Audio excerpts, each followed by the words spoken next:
Les éditions Sixtrid, avec l'aimable autorisation des éditions Perrin, présentent Bonaparte, d'Alain Castelot, première partie, lue par Hervé Lavigne.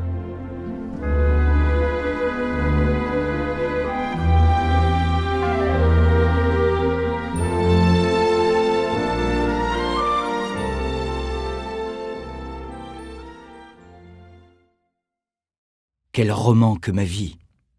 Napoléon. Nabulio. C'est à ma mère que je dois ma fortune et tout ce que j'ai fait de bien. Napoléon. Le 9 mai 1769, une jeune femme âgée de 19 ans, belle comme les amours, mêlée à une centaine de patriotes corses, marche soutenue par son mari qui l'aide à gravir les sentiers du Monte Rotondo, où, sous ses pas, roulent les pierres. Elle fuit les troupes françaises victorieuses et on l'entend répéter « Il sera le vengeur de la Corse ». C'est de son fils dont elle veut parler. Ce fils qui n'est pas encore né, mais la fugitive ne doute pas qu'elle mettra au monde un garçon, ce fils qui, durant toute cette affreuse retraite, s'agite violemment en elle. Louis XV, moyennant quelques millions, a acheté le 15 mai de l'année précédente à la République de Gênes ses droits sur la Corse. Le 15 août, un an, jour pour jour, avant la naissance de Napoléon, le roi a proclamé la réunion de l'île à la France. Demeurait le principal. Conquérir l'acquisition, car les Corses, bien sûr, ne se montraient point d'accord. Appartenant théoriquement aux Génois, ils se trouvaient quasiment libres. Devenus sujets du roi de France, sans qu'on leur eût demandé leur avis, une manière de corde leur était passée au cou. Le patriote Paoli, on l'appelait la Babo, avait convoqué une assemblée de communes corses à Corté. L'un des délégués, membre de la petite noblesse de l'île, y avait prononcé un discours violent contre les derniers envahisseurs et appelé la Corse aux armes. Il se nommait Carlo Maria Buonaparte, et le nom de cette famille de petits hobereaux corses, de lointaine origine toscane et génoise, entrait ce jour-là dans l'histoire.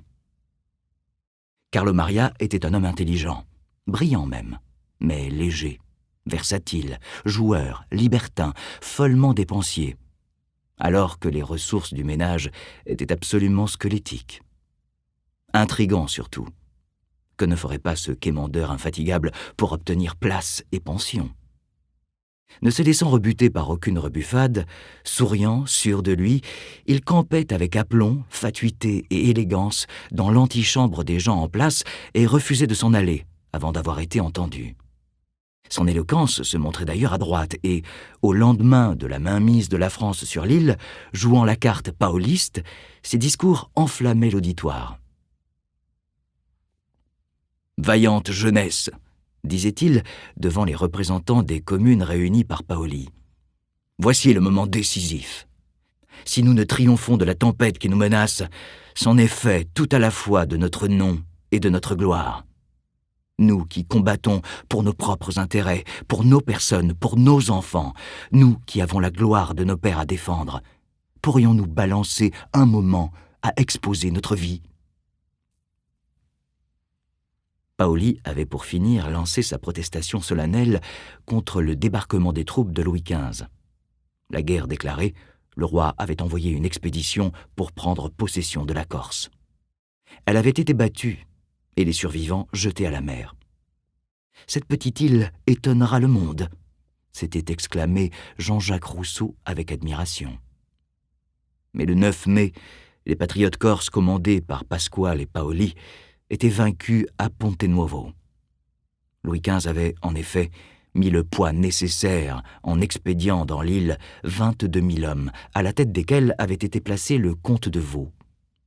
Seule une centaine de vaincus avaient pu échapper au désastre et se replier vers le Monte Rotondo. Parmi eux, Carlo Maria et sa femme, née Letizia Ramolino, famille de très petite noblesse, d'ascendance elle aussi italienne. Il l'avait épousée le 2 juin 1764, alors qu'elle n'avait que 14 ans. Aujourd'hui, ce 9 mai 1769, Il la soutient avec tendresse, tandis qu'elle répète « Il sera le vengeur de la Corse ». Et la jolie Laetitia, la petite merveille au profil grec, monte sans se plaindre les flancs abrupts de la montagne. Napoléon le dira. Les pertes, les privations, les fatigues, elle supportait tout, bravait tout. C'était une tête d'homme sur un corps de femme, une femme des montagnes de Corse. Sous un violent orage, à travers la montagne, le petit groupe de patriotes peine et s'épuise. Les fugitifs s'engouffrent enfin dans une grotte. Elle existe toujours et on l'appelle encore la grotte des réfugiés. C'est là que Carlo Maria Buonaparte recevra les émissaires du comte de Vaud venus proposer la paix. Toute résistance est désormais inutile. Et l'empereur pourra dire un jour « Je naquis alors que la patrie périssait ». La Corse accepte ses nouveaux maîtres. Aussi, Carlo Maria et Laetitia, cessant de jouer au patriote Robinson, regagnent-ils leur grande maison d'Ajaccio, un gros cube couvert d'un crépi jaune qui se dresse dans la Strada Malherbe, rue de la Mauvaise Herbe, la bien nommée, paraît-il. Ils occupent le rez-de-chaussée et le premier étage, qui sont alors meublés infiniment moins somptueusement qu'aujourd'hui. La belle galerie, qui surprend les visiteurs de notre temps, n'existe pas encore. De même, la petite place plantée d'arbres ne sera aménagée devant la maison que sous le consulat. Au second, demeurent quelques-uns des innombrables cousins du clan, les Pozzo di Borgo. De ce voisinage naît une brouille, pour ne pas dire une vendetta, entre les deux familles. Un jour, en ces temps de voirie élémentaire, une des dames Pozzo, ayant jeté par la fenêtre le contenu d'un pot de chambre, celui-ci tombe malencontreusement sur Madame Laetitia. L'affaire est portée devant la justice, les Buonaparte étant passés maîtres dans l'art de la chicane, et la robe souillée doit être remboursée. Charles, maintenant inscrit au barreau d'Ajaccio, il a francisé son prénom, s'est mis au service des Français, avec peut-être trop de platitudes. Le maquisard s'est métamorphosé en courtisan, et l'on ironise. Le Buonaparte se met du bon parti.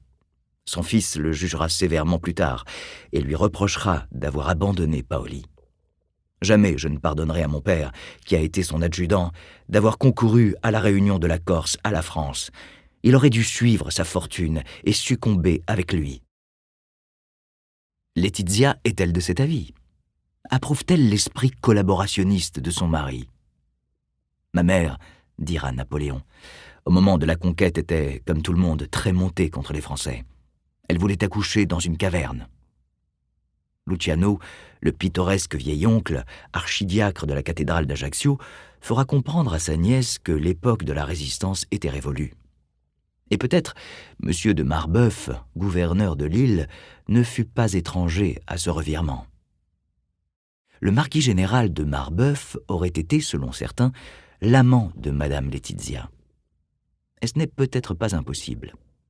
Devant les infidélités de son mari, la Madré n'avait-elle pas toutes les excuses du monde pour se laisser aller dans les bras du galant gentilhomme français? Il est urgent que tu ôtes le portrait de Marbeuf du salon, écrira Napoléon à son frère Joseph en 1790. Et il ajoutera même « Enlève aussi le portrait de maman ». Des mauvaises langues ont été jusqu'à affirmer que le gouverneur était le père du futur empereur. Napoléon, lui-même, aurait eu des doutes. « D'où viennent mes talents militaires ?» dira-t-il un jour. « Les Buonaparte étaient avocats ou magistrats. On a prétendu que, en réalité, je serais issu d'un général. Cette hérédité pourrait tout expliquer. » L'hypothèse devient infiniment moins probable lorsqu'on se penche sur les dates. Napoléon a été conçu au mois de novembre 1768. Sans doute, le gouverneur connaissait-il déjà les Buonaparte et à son arrivée à Ajaccio, avait-il comblé Charles de prévenance. Mais la Corse se trouvait alors en pleine insurrection. Marbeuf résidait à Ajaccio, s'affichait avec une dame de Varese, tandis que les Buonaparte demeuraient près de Corte, en zone paoliste, chez l'oncle de Laetitia, Tommaso Arrighi di Casanova. Si la mère de l'empereur a eu des bontés pour le marquis de Marbeuf, et ici on ne peut rien affirmer, elles n'ont vraisemblablement existé que bien plus tard. Ce n'est pas la première fois que la petite Laetitia va mettre un enfant au monde. Avant Giuseppe, le futur roi Joseph, né en 1768, elle a donné le jour à un garçon, puis à une fille, qui sont morts tous deux en bas âge. Le 15 août 1769, Ajaccio, qui n'est alors qu'une bourgade, célèbre à la fois la fête de la Vierge et, avec un enthousiasme de commande, le premier anniversaire du traité rattachant la Corse à la France. À la cathédrale, à peine la grand-messe commencée, Laetitia Bonaparte ressent les premières douleurs. Aidée par sa belle-sœur, Gertruda Paravicini, la sœur de son mari, la jeune femme regagne rapidement sa maison de la toute voisine rue Malherba. Arrivée chez elle, il est près de midi, le temps lui manque pour monter jusqu'à son lit de damas rouge. Elle se dirige vers le salon et s'étend sur un canapé recouvert de soie verte ou violet marron, les historiens ne sont point d'accord, pour y accoucher presque aussitôt, avec l'aide de Gertruda, qui fait office de sage-femme, d'un garçon né coiffé, s'il faut en croire Napoléon. D'autres affirment que Laetitia donna naissance au futur empereur sur le carrelage du salon. Stendhal et Lascaz ont même prétendu que la délivrance eut lieu sur un des tapis antiques à grandes figures de ces héros de la fable ou de l'Iliade. La version est poétique, mais absolument fausse. Madame Laetitia a rétabli les choses. C'est une fable de le faire naître sur la tête de César. Il n'avait pas besoin de cela. Nous n'avions point de tapis dans nos maisons de Corse, et encore moins en été qu'en hiver. Les oncles, tantes et alliés, ceux du moins avec lesquels l'on n'est point en procès, défilent à la Casa Buonaparte pour féliciter Laetitia.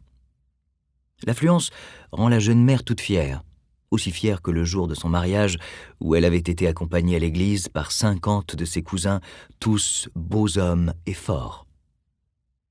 C'est là ce qui forme en Corse un grand parti, expliquera un jour l'empereur. On ne demande pas combien la jeune fille a de dot, mais combien elle a de cousins. Une kyrielle de parents, le mot est encore de Napoléon, au milieu de laquelle la madré ne se perdait point. Et toutes les personnes qui connaissaient Madame Bonaparte, précisera plus tard Madame Junot, savaient qu'une fois sur le chapitre des parentés, on n'en sortait pas facilement. En cette même journée, dès que la fête de la Vierge le permet, l'archidiacre Lucien envoie rue Malherba l'abbé Jean-Baptiste Diamanté, qui va ondoyer à la casa même l'enfant qui vient de naître.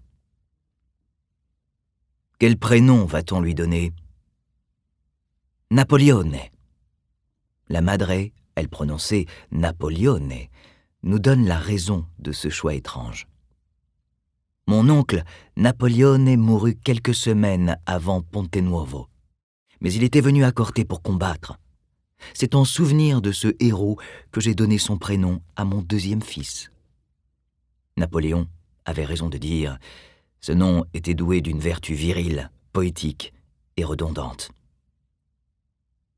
Mais durant ces premières années, on l'appellera Nabulio, ou prononcé à l'italienne Nabulione. Ses proches, en raison du caractère querelleur de l'enfant, le surnomment Rabulione, c'est-à-dire celui qui se mêle de tout. En dépit de la grosseur de la tête, elle est si forte que longtemps l'enfant ne peut garder son équilibre, le bébé Napoléone demeure chétif. Sa figure est pointue et ses lèvres minces.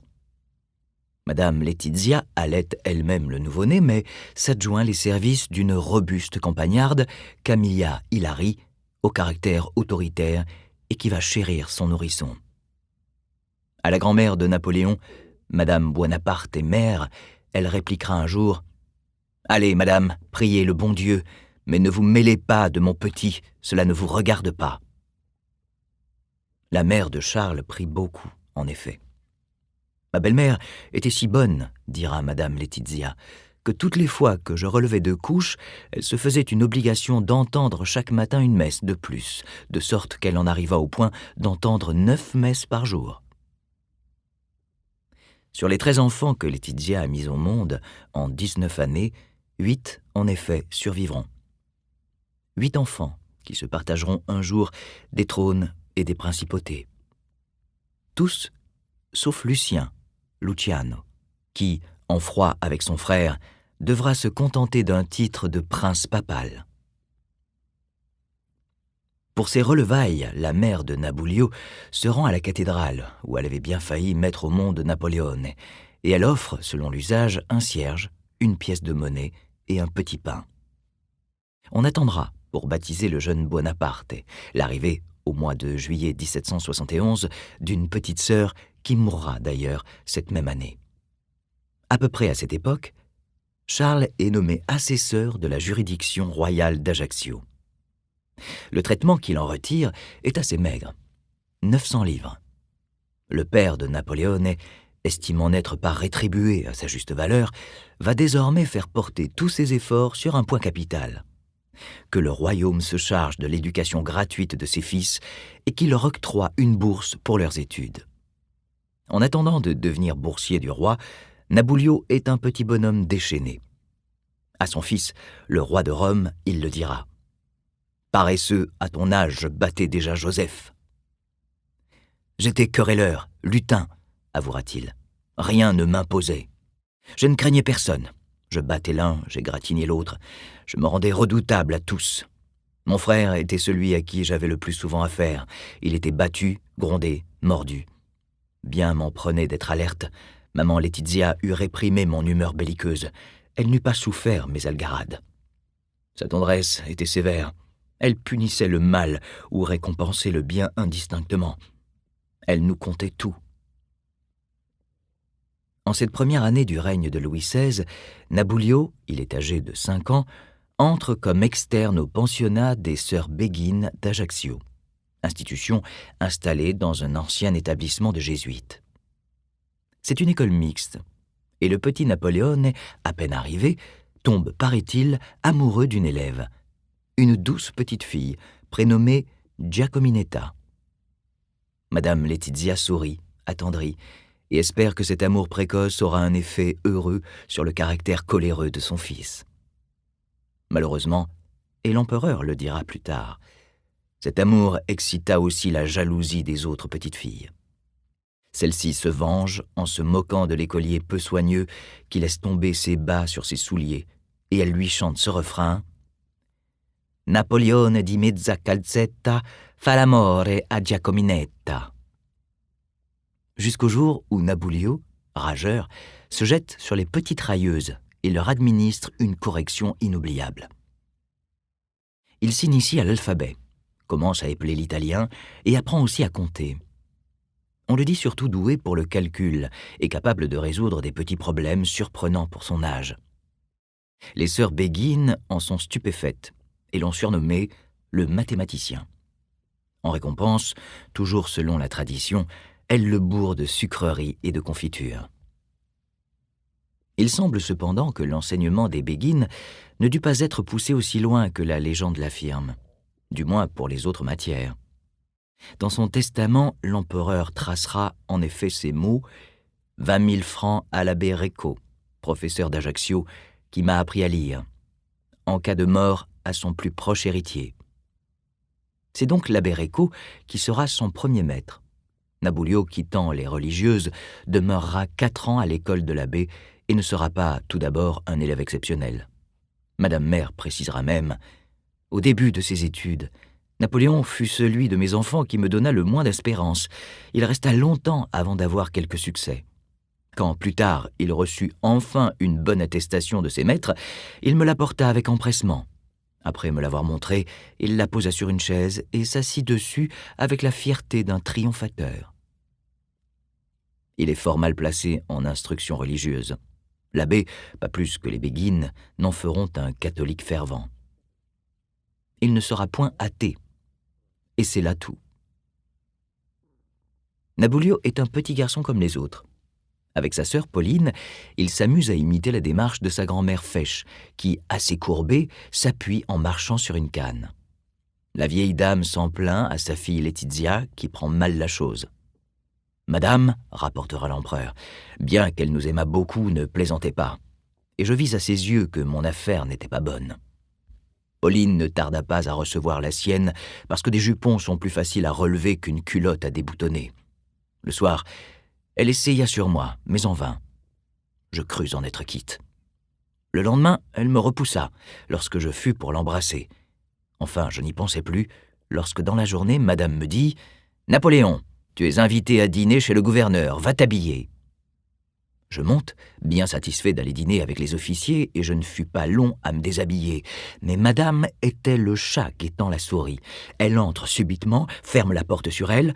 Je m'aperçus du piège où j'étais tombé, mais il était trop tard pour y remédier. Il me fallut subir la fessée.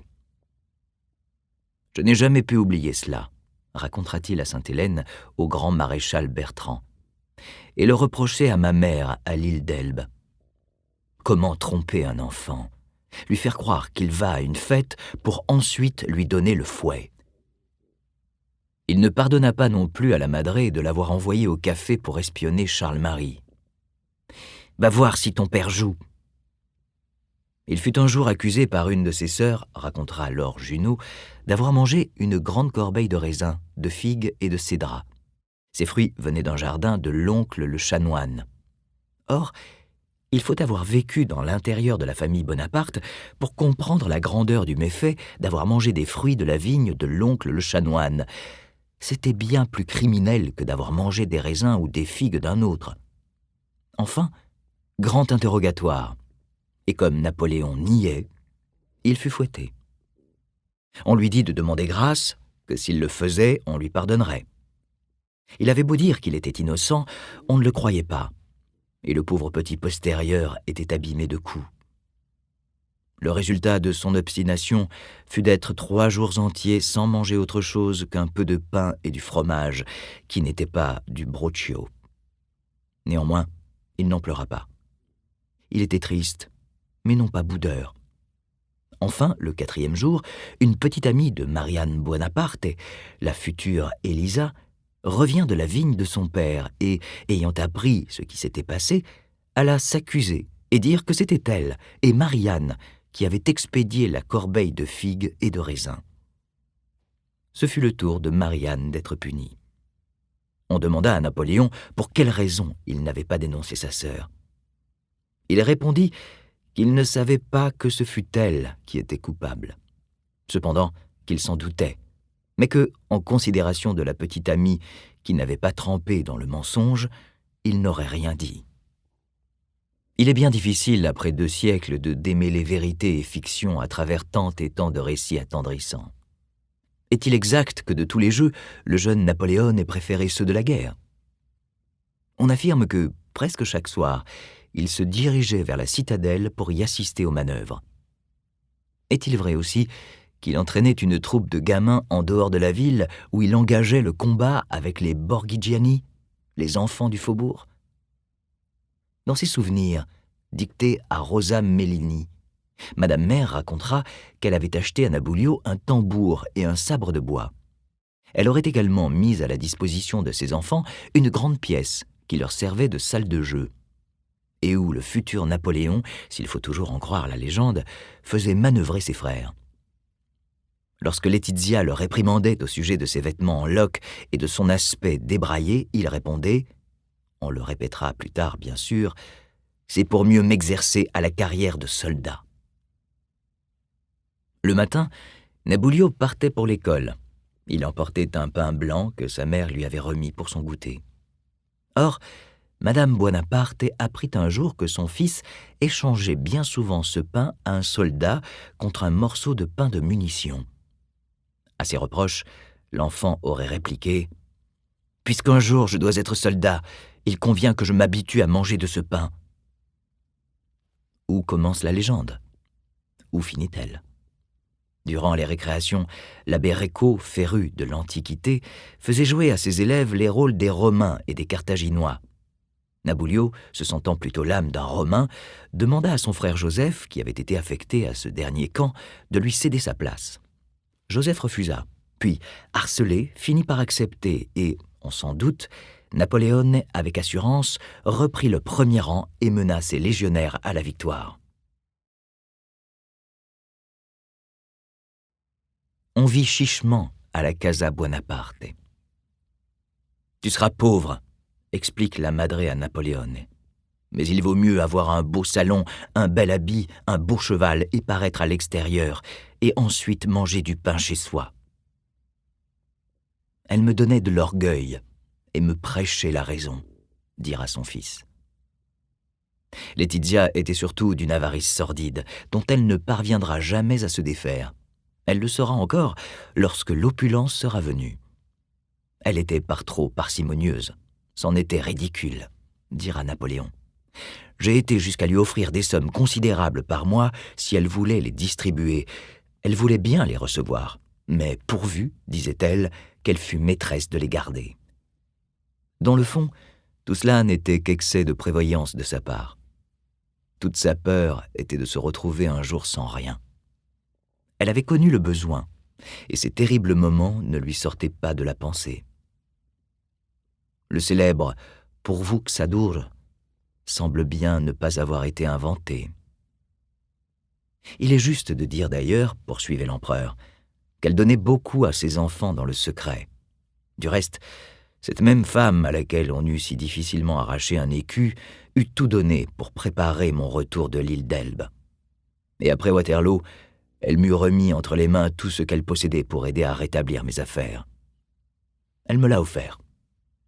Elle se fut condamnée au pain noir sans murmure. C'est que chez elle, le grand l'emportait encore sur le petit. La fierté, la noble ambition marchaient chez elle avant l'avarice. Ayant 8 enfants à nourrir, elle connut assurément le besoin, et c'est très gravement qu'elle fera observer plus tard « J'ai 7 ou 8 souverains qui me retomberont un jour sur les bras. »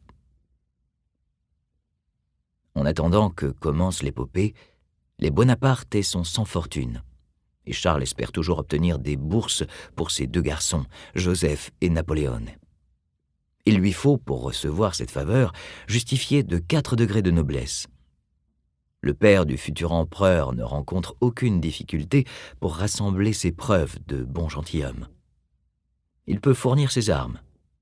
Sur champ de gueules, 2 barres et 2 étoiles d'azur, surmontées même d'une couronne comtale.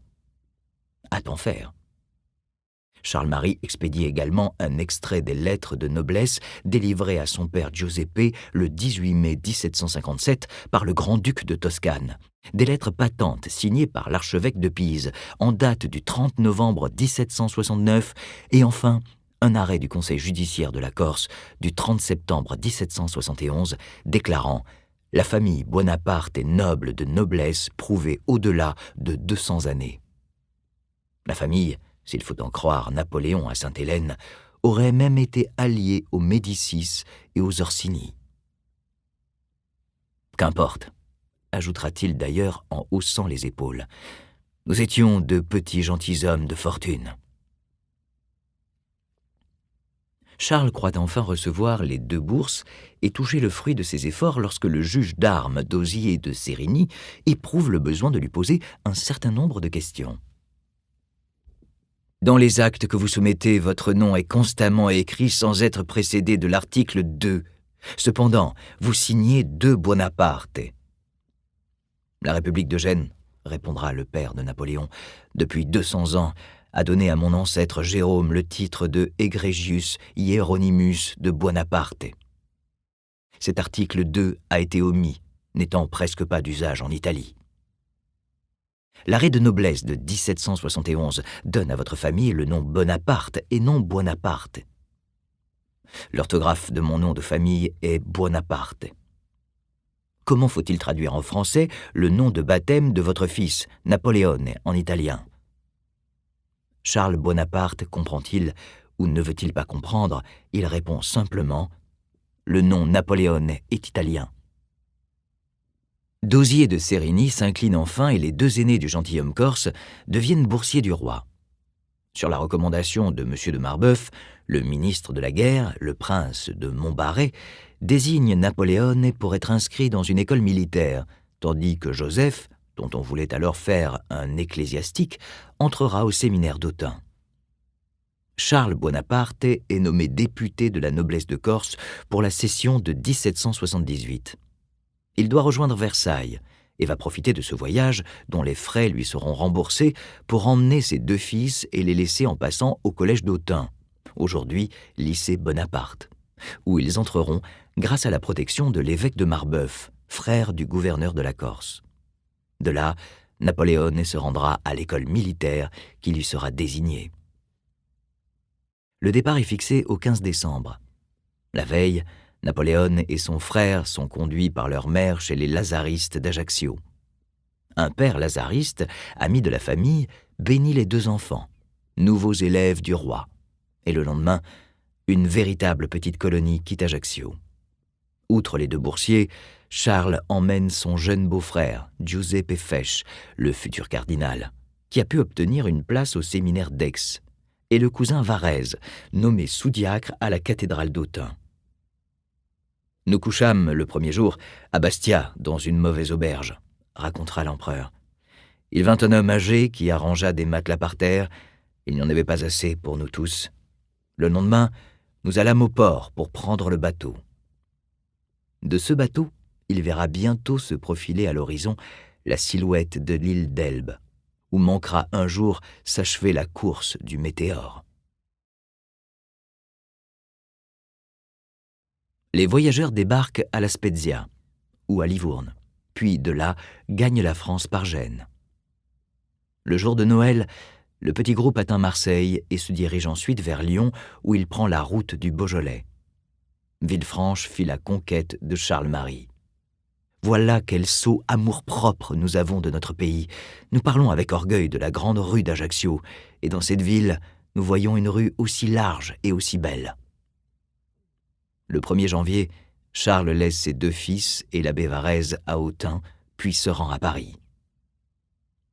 Autant la gentillesse de Joseph séduit ses maîtres et ses nouveaux camarades, autant la mise négligée et la rudesse de Bonaparte et Cadet les surprend. Son physique, son teint jaune, son accent les déroute. On le tourne en ridicule, mais l'enfant ne tarde pas à se faire respecter.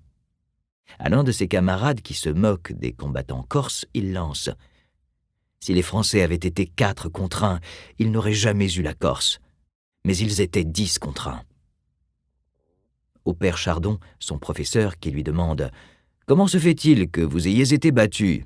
Vous aviez Paoli qui passait pour un bon général. » Il répond violemment « Oui, monsieur, il l'était, et je voudrais lui ressembler. » Le mot « dépaysé » est faible pour peindre le désarroi du jeune Naboulio. Tout est si différent de son île. Le climat, la nourriture, la façon de vivre et surtout la langue. En arrivant à Autun, il ne parle pour ainsi dire pas le français. Mais son professeur le précisera, il avait beaucoup de dispositions, comprenait et apprenait facilement. Naboulio pense cependant toujours en idiome corse, et son français, dans la conversation, en dépit des leçons du père Chardon, demeure encore fort médiocre. Pendant ce temps, à Versailles et à Paris, Charles, avec une habileté consommée, intrigue pour Bonaparte et Cadet.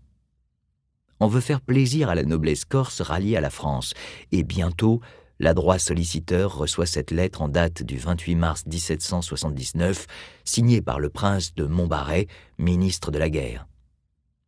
L'intendant de Corse, monsieur, a dû vous faire connaître que le roi a bien voulu agréer Napoléon et des Bonaparte, votre fils, pour une place d'élève dans ses écoles militaires. Sa Majesté vient d'arrêter qu'il devait être admis dans celle de Brienne. Il est nécessaire que vous l'y conduisiez ou fassiez conduire dès à présent afin qu'il puisse, tout de suite, être appliqué aux études de cette école. Je dois au surplus vous prévenir, premièrement, qu'il est indispensable qu'il y arrive muni du trousseau dont le détail est contenu dans le mémoire ci-joint. Deuxièmement, qu'il n'y ait aucun vice de conformation ni maladie incurable, le supérieur ayant des ordres de le faire visiter à son arrivée et de ne pas le recevoir s'il est malsain ou mal conformé. Troisièmement, qu'il sache lire et écrire, devant subir un examen le jour qu'il sera présenté et n'être admis qu'au remplacement de l'année prochaine s'il ne se trouve pas assez instruit sur ces 2 points. L'école de Thiron, à laquelle on avait d'abord pensé, est donc abandonnée au profit de Brienne. petite ville champenoise située dans la vallée de l'Aube, à 10 lieues de Troyes et à une 50aine de lieues de Paris. Tenue par des pairs de l'ordre des Minimes, Brienne est devenue depuis le 1er avril 1776 l'une des 12 écoles royales militaires. Charles ne tient nullement à descendre jusqu'à Autun pour remonter ensuite vers Brienne. Avec un sans-gêne qui lui réussit, il écrit à l'évêque d'Autun et lui demande de faire conduire son fils jusqu'à sa nouvelle école. Un condisciple du jeune Napoléon, Jean-Baptiste de Champeaux, ayant été lui aussi désigné pour Brienne, son père veut bien se charger du petit Corse. En quittant Naboulio, Joseph éclate en sanglots. Son cadet ne verse qu'une larme, mais, comme le fait remarquer à Joseph l'abbé Simon, sous-principal du collège, cette larme prouve autant de douleur que toutes les vôtres. Monsieur de Champeaux a d'abord amené les 2 enfants à son château de Thoisy-le-Désert, non loin de Pouilly en Auxois. Mais Jean-Baptiste tombe malade et Napoléon résidera durant 3 semaines dans ce joli manoir construit au XVIe siècle. Alexandre de Marbeuf envoie alors à Thoisy son grand vicaire qui, le 15 mai, accompagne Napoléon jusqu'à Brienne. Le petit boursier du roi sera seul désormais et entouré d'inconnus. Son frère est en pension, à 55 lieues, ses parents demeurent en Corse, ce qui, de Brienne, paraît le bout du monde. Et il n'a pas encore 10 ans.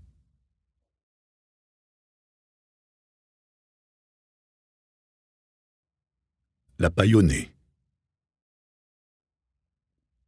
On devient l'homme de son uniforme.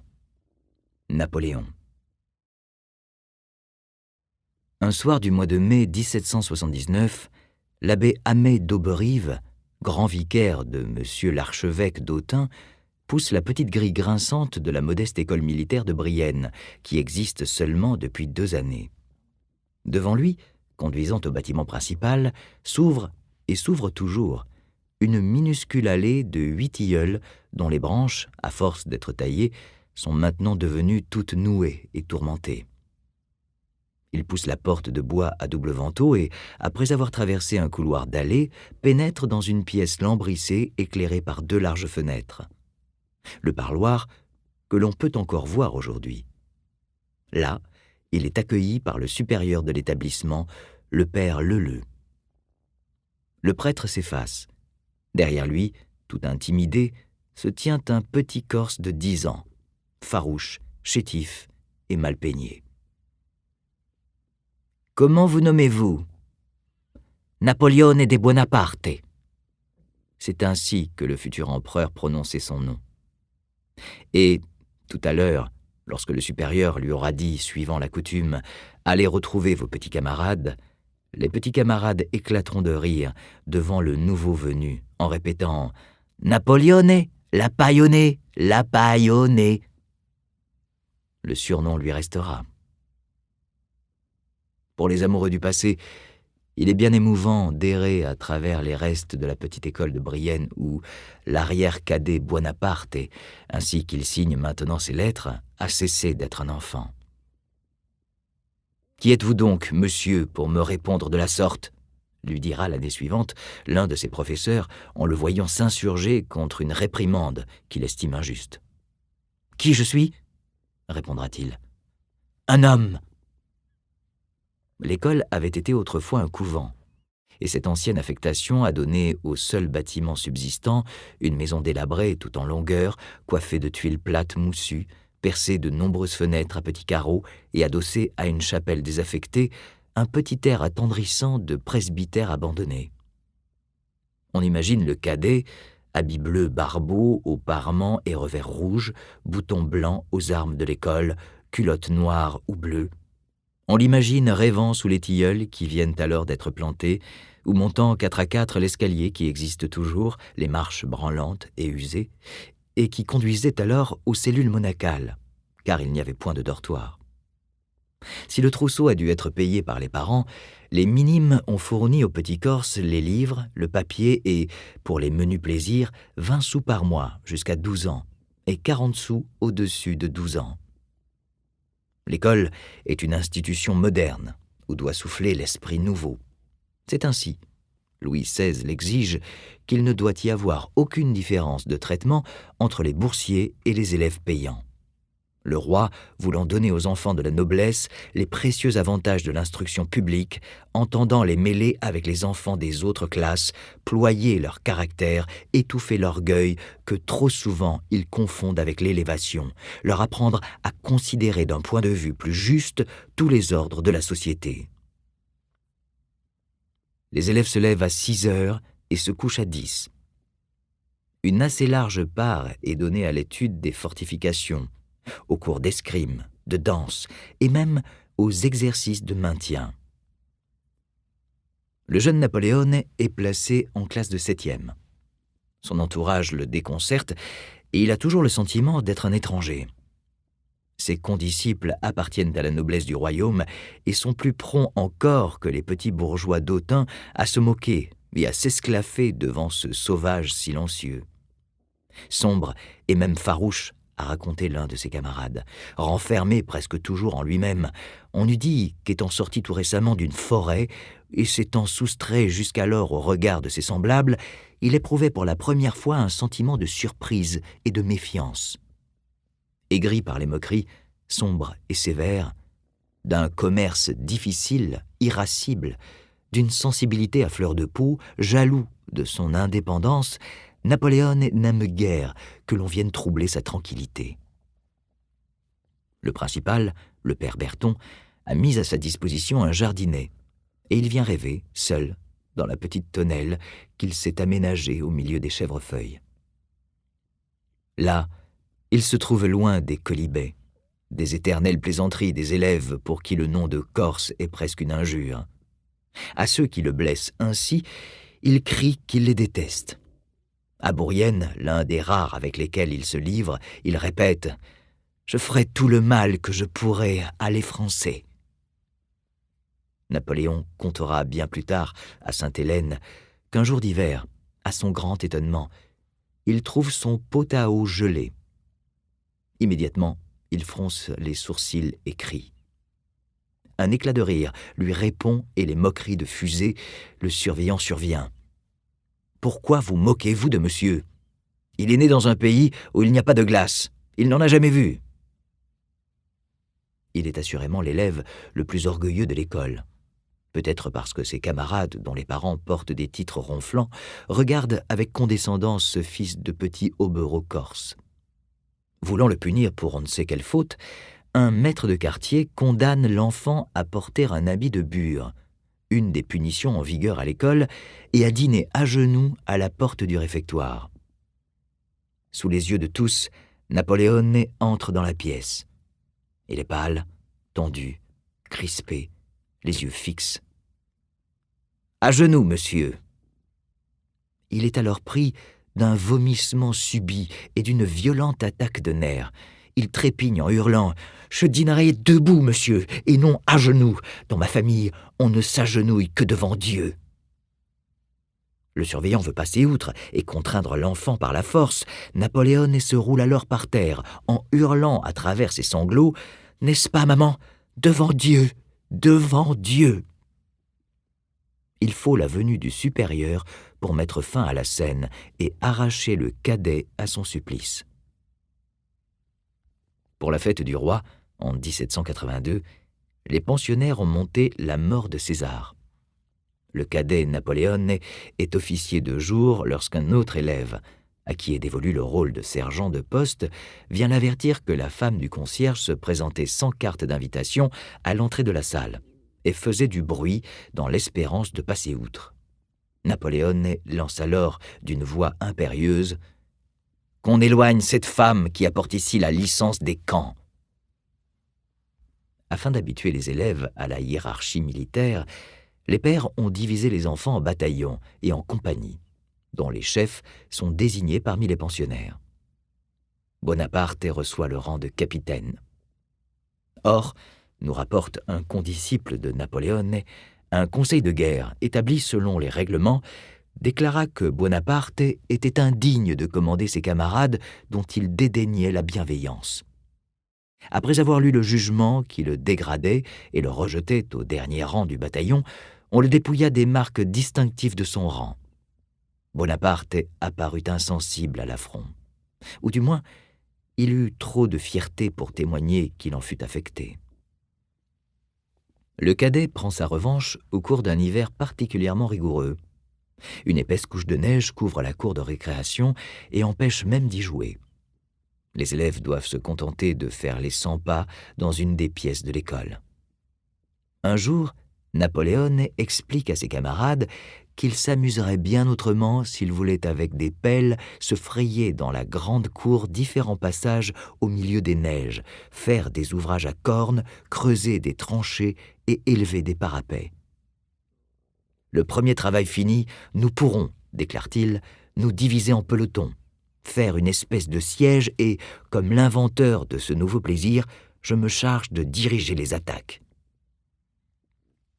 La troupe joyeuse accueillit ce projet avec enthousiasme, racontera l'un des élèves.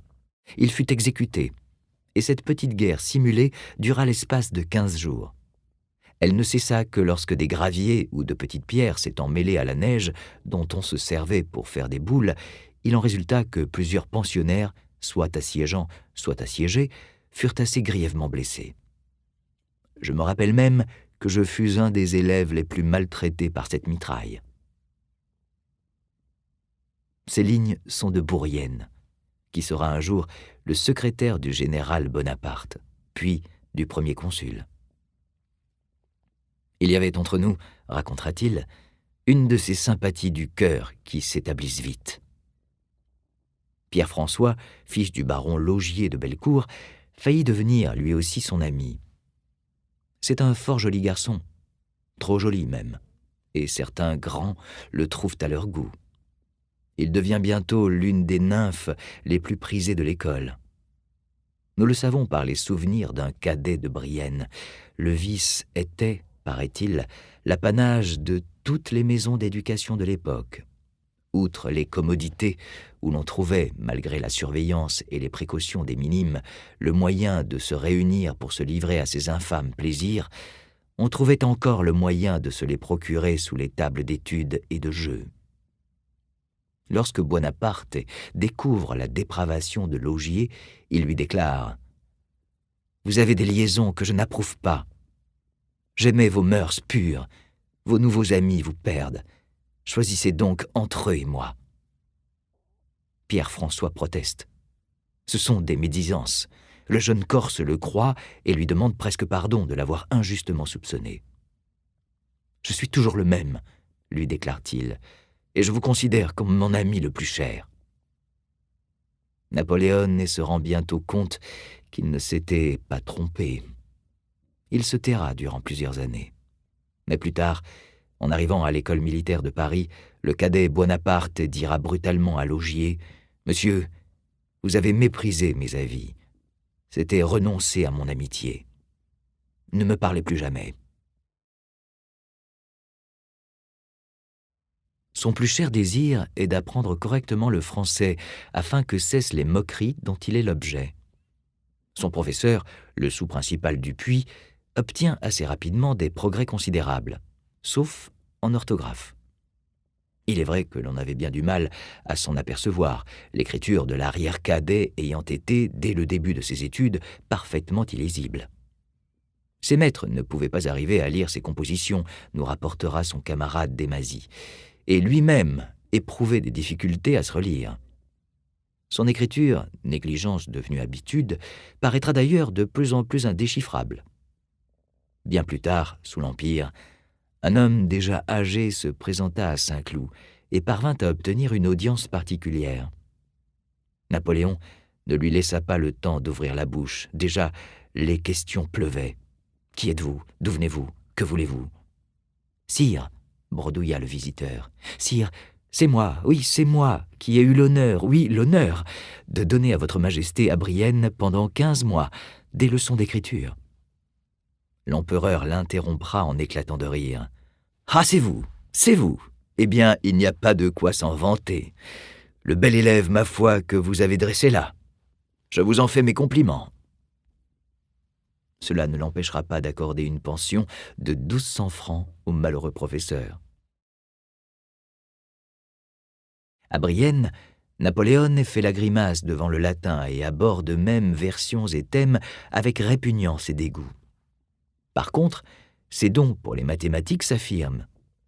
Il était incontestablement, selon moi, nous dit Bourrienne, le plus fort de toute l'école. J'échangeais quelquefois avec lui la solution des problèmes qu'on nous donnait à résoudre et qu'il trouvait sur le champ, avec une facilité qui m'étonnait toujours. L'instruction religieuse donnée par les pères le révolte déjà. J'entendis un sermon, racontera-t-il, où un prédicateur disait que Caton et César seraient damnés. J'avais 11 ans. Je fus scandalisé d'apprendre que des hommes les plus vertueux de l'Antiquité seraient brûlés éternellement pour n'avoir pas suivi une religion qu'ils ne connaissaient pas. Dès ce moment, je n'eus plus de religion. Il dévore tous les livres de la bibliothèque. En 1814, il montrera à ses compagnons un arbre à Brienne en leur disant que sous les ombrages, il avait lu la Jérusalem délivrée. Il travaille avec tant d'ardeur, passant parfois des nuits à méditer les leçons de la journée, qu'il maigrit. Il a une mine épouvantable, si épouvantable que lorsque Madame Laetitia, en 1782, ira prendre les eaux de Bourbon et s'arrêtera à Brienne pour voir son fils, elle hésitera à le reconnaître. Ma nature, expliquera-t-il, ne pouvait pas supporter l'idée de ne pas être tout d'abord le premier de la classe. Ses succès scolaires lui valent, à la distribution des prix de 1781, d'être couronné par Madame de Montesson, qui accompagne le duc d'Orléans. On le sait, le père de Philippe Égalité, n'ayant pu faire de Madame de Montesson une duchesse d'Orléans, l'avait épousée morganatiquement et avait pris le parti de vivre depuis en Monsieur de Montesson. « Puisse-t-il vous porter bonheur ?» aurait dit Madame de Montesson en donnant son prix au jeune Buonaparte. Autre baume pour l'amour-propre du petit Corse si souvent blessé, la visite annuelle, le jour de la fête du roi, au splendide château qui dominait et domine toujours la petite ville. Le cadet Buonaparte est ébloui par les salons blancs et or de la demeure de Monsieur de Brienne. Ces grandes salles parquetées ou dallées de marbre, ce théâtre, cette bibliothèque et surtout par cet immense salon qui forme le centre du logis et s'ouvre à la fois sur le parc et sur la cour d'honneur. Le cœur battant, Bonaparte et ses camarades, précédés de laquais galonnés d'argent, pénètrent dans l'appartement royal, où trône le lit réservé au souverain s'il lui prenait la fantaisie de passer la nuit à Brienne. Seul Monseigneur le duc d'Orléans couchera dans ce lit surmonté d'un dais de velours bleu et empanaché de plumes blanches, ce lit que, en 1805, voudra bien honorer l'empereur Napoléon partant se faire sacrer roi d'Italie. Lors de la fête du roi, en l'année 1783, on a placé au-dessus de l'entrée du collège un portrait du souverain s'appuyant sur la justice et la vérité, entouré par une banderole sur laquelle ces mots ont été tracés. À Louis XVI, notre roi. Depuis le matin, les élèves font éclater des pétards en signe de liesse.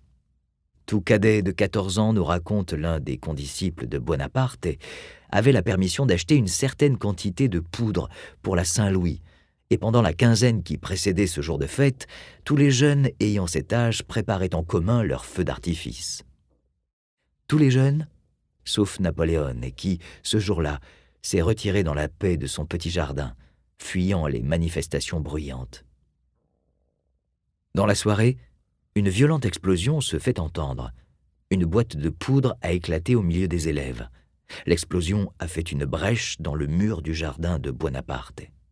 Il ne peut contenir sa colère en voyant ses fleurs saccagées, sa tonnelle renversée. S'emparant d'une pioche, il retourne furieusement la terre à droite et à gauche, ce qui a pour effet de le calmer et de calmer ses camarades. Comme il a un sens inné de la justice, il reconnaîtra ses torts plus tard et acceptera sans murmurer la punition que lui infligeront ses camarades en représailles. Il y eut un jour une manière de révolte parmi les pensionnaires. « Nous avions jeté nos matelas par la fenêtre », rapportera l'empereur à Sainte-Hélène. On nous donna pour régent un grand minime de 6 pieds qui, par sa taille et son seul ton, il avait une voix de stentor, nous réduisit au silence et remit de l'ordre. Je l'ai revu depuis, et l'ai placé comme directeur d'un lycée du Rhin où il a bien fait. Il avait la routine de son métier. Il est venu quelquefois me haranguer à l'un de mes passages. Il était aussi haut que la portière de ma voiture. Sans doute, Napoléon souffre-t-il moins des quolibets de ses camarades, mais certains ne manquent pas de lui faire sentir qu'il n'est qu'un petit pauvre, élevé grâce aux charités du roi. Un jour, il prend son courage à 2 mains et ose écrire à son père. Si cette lettre était authentique, mais on peut en douter, elle constituerait le premier écrit que nous possédions du futur empereur.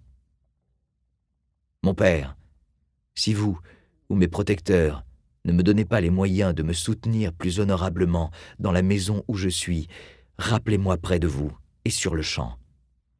Je suis là d'afficher l'indigence et d'y voir sourire d'insolents écoliers qui n'ont que leur fortune au-dessus de moi, car il n'en est pas un qui ne soit à 100 piques au-dessous des nobles sentiments qui m'animent.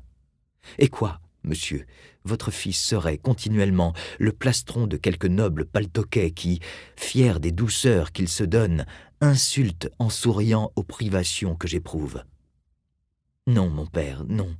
Si la fortune se refuse absolument à l'amélioration de mon sort, arrachez-moi de Brienne, donnez-moi, s'il le faut, un état mécanique. À ces offres, jugez de mon désespoir.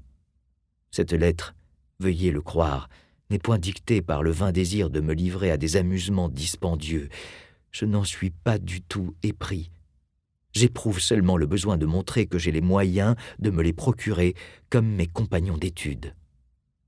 Votre respectueux et affectionné fils de Buonaparte cadet. Ce n'est pas Charles Bonaparte qui répondra à son fils, il se trouve à Bastia, mais Madame Laetitia, qui lui écrit en italien. J'ai reçu votre lettre, mon fils, et si votre écriture et votre signature ne m'avaient pas prouvé qu'elle était de vous, je n'aurais jamais cru que vous en fussiez l'auteur. Vous êtes celui de mes enfants que je chéris le plus, mais si je reçois jamais une pareille épître de vous, je ne m'occuperai plus de Napoléon. Où avez-vous appris, jeune homme, qu'un fils, dans quelque situation qu'il se trouve, s'adressa à son père comme vous avez fait? Vous pouvez rendre grâce au ciel que votre père ne se soit pas trouvé à la maison. S'il eût vu votre lettre après une pareille insulte, il se serait rendu sur-le-champ à Brienne pour punir un fils insolent et coupable. Cependant, je lui cacherai votre lettre, espérant que vous vous repentirez de l'avoir écrite. Quant aux besoins que vous éprouvez, si vous avez le droit de nous les faire connaître, vous devez en même temps être convaincu qu'une impossibilité absolue de venir à votre secours était la cause de notre silence. Ce ne sont ni les avis déplacés que vous avez osé nous donner, ni les menaces que vous avez faites qui m'engagent à vous envoyer une lettre de change de 300 francs sur la banque Bailly. L'envoi de cette somme vous convaincra de l'affection que nous portons à nos enfants. Napoléon, je me flatte qu'à l'avenir, votre conduite plus discrète et plus respectueuse ne me forcera plus à vous écrire comme je viens de le faire. Alors, ainsi qu'auparavant, je me dirai votre affectionnée mère. Laetitia Buonaparte. Le 21 juin 1784, Charles Bonaparte arrive à Brienne.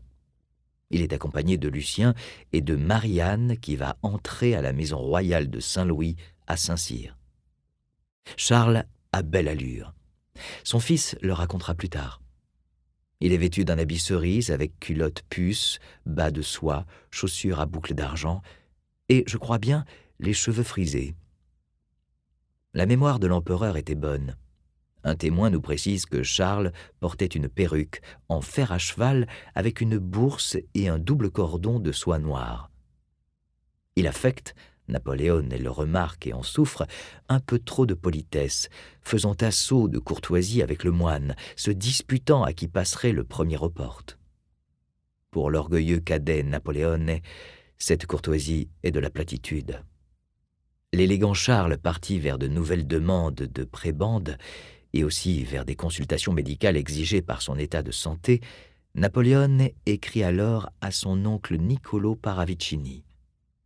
Cette fois, il n'y a aucun doute sur l'authenticité de ces lignes qui témoignent de l'étonnante maturité de cet enfant de 15 ans.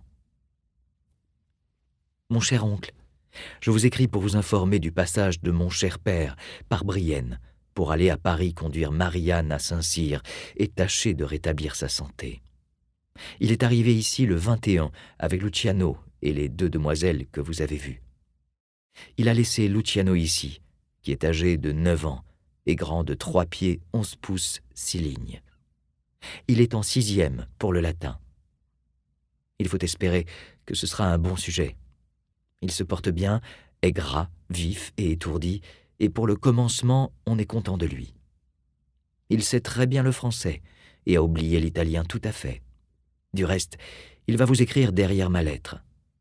J'espère qu'actuellement, il vous écrira plus souvent que lorsqu'il était à Autun. Je suis persuadé que mon frère Joseph ne vous a pas écrit. Comment voudriez-vous qu'il le fît? Il n'écrit à mon cher père que 2 lignes quand il le fait. En vérité, ce n'est plus le même. Il m'écrit très souvent. Il est en rhétorique.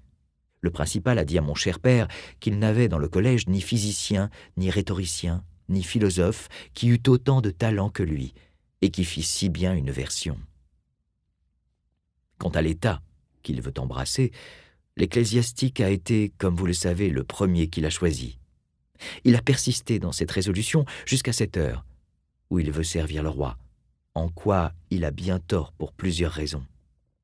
Il a reçu une éducation pour l'état ecclésiastique. Il est tard de se démentir. Monseigneur l'évêque d'Autun lui aurait donné un gros bénéfice, et il était sûr d'être évêque. Quels avantages pour la famille! Monseigneur d'Autun a fait tout son possible pour l'engager à persister, lui promettant qu'il ne s'en repentirait pas. Rien. Il persiste. Je le loue si c'est du goût décidé qu'il a pour cet état, le plus beau de tous les corps, si le grand moteur des choses humaines lui a donné, tel qu'à moi, une inclination décidée pour le militaire. En marge, on peut encore lire ces mots. Mais il faut espérer que Joseph, avec les talents qu'il a et les sentiments que son éducation doit lui avoir inspirés, prendra le bon parti et sera le soutien de notre famille. Représentez-lui un peu tous ces avantages. À Paris, Charles Bonaparte, à bout de ressources, il a dû emprunter de l'argent, intrigue pour obtenir des subsides, en affirmant qu'il est réduit à l'indigence par l'entreprise du dessèchement des salines et l'injustice des jésuites. En père quelque peu abusif, il adresse ce billet à Calonne. « Monseigneur, ne pouvant pas savoir l'honneur de vous faire ma cour, attendu votre maladie, je prends la liberté de vous écrire et de vous envoyer 4 mémoires. Je suis père de 7 enfants, Monseigneur, le 8e en chemin. Presque sans fortune pour les raisons détaillées dans lesdits mémoires, j'ai l'honneur d'implorer votre protection et votre justice en faveur de ma pauvre famille qui ne cessera jamais de prier pour votre santé et prospérité et qui a toujours été attachée au service du roi. » Toujours, sauf bien entendu en 1768 où Charles combattait les troupes du roi de France. En cet été 1784, la lettre est du 30 juin.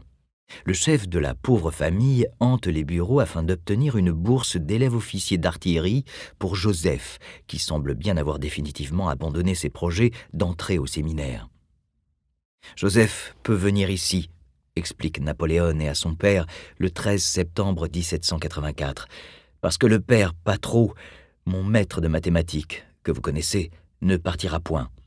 En conséquence, Monsieur le principal m'a chargé de vous assurer qu'il sera très bien reçu ici et qu'en toute sûreté, il peut venir. Le père Patro est un excellent maître de mathématiques et il m'a assuré particulièrement qu'il s'en chargerait avec plaisir. Et si mon frère veut travailler, nous pourrons aller ensemble à l'examen d'artillerie. Vous n'aurez aucune démarche à faire pour moi puisque je suis élève. Maintenant, il faudrait en faire pour Joseph, mais puisque vous avez une lettre pour lui, tout est dit. Aussi, mon cher père, j'espère que vous préférerez le placer à Brienne plutôt qu'à Metz pour plusieurs raisons. Premièrement, parce que cela sera une consolation pour Joseph, Lucien et moi. Deuxièmement, parce que vous serez obligé d'écrire au principal de Metz, ce qui retardera encore, puisqu'il vous faudra attendre sa réponse. Troisièmement, il n'est pas ordinaire à Metz d'apprendre ce qu'il faut que Joseph sache pour l'examen en 6 mois. En conséquence, comme mon frère ne sait rien en mathématiques, on le mettrait avec des enfants. Ces raisons et bien d'autres doivent vous engager à l'envoyer ici, d'autant plus qu'il sera mieux.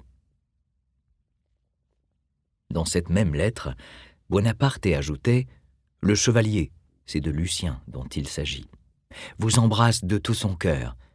Il travaille fort bien, il a fort bien su à l'exercice public. Monsieur l'inspecteur sera ici le 15 ou le 16 au plus tard de ce mois, c'est-à-dire dans 3 jours. Aussitôt qu'il sera parti, je vous manderai ce qu'il m'a dit. Il signe « Buonaparte, l'arrière-cadet ». L'examen final approche, en effet. Napoléon sera-t-il jugé apte à entrer à l'école militaire de Paris ? Déjà, l'ancien inspecteur de l'école, le maréchal de camp chevalier de Keraglio, a formulé son jugement en ces termes. Monsieur de Buonaparte, Napoléon, né le 15 août 1769, de 4 pieds 10 pouces 10 lignes, 1,66 m, a fait sa 4e. Bonne constitution, excellente santé, caractère soumis, honnête et reconnaissant, sa conduite est très régulière. Il s'est toujours distingué par son application aux mathématiques. Il sait passablement l'histoire et la géographie. Il est très faible dans les exercices d'agrément. Ce sera un excellent marin. Un autre examinateur, plus clairvoyant, semble-t-il, précise « Caractère dominant, impérieux et entêté ». C'est seulement le 22 septembre que l'inspecteur Reynaud Desmonts arrive à Brienne. Le ministre de la Guerre, le maréchal de Ségur, l'a autorisé à faire entrer à l'école royale de Paris tout boursier des petites écoles se destinant à l'artillerie, au génie ou à la marine, qui se seraient distingués par leur intelligence, leur bonne conduite et leur connaissance des mathématiques. Reynaud Desmonts, après l'avoir interrogé, estime que le cadet Buonaparte possède les qualités requises pour entrer à l'école royale de Paris, cette école créée par Louis XV, à la demande de la jolie marquise de Pompadour. Napoléon, il vient d'avoir 15 ans, ne se sent plus de joie. 4 de ses camarades partiront avec lui. Nicolas de Montarby de Dampierre, Jean-Joseph de Comminges, Pierre de Laugier de Bellecour, l'ancien ami de Napoléon, et Henri de Castres.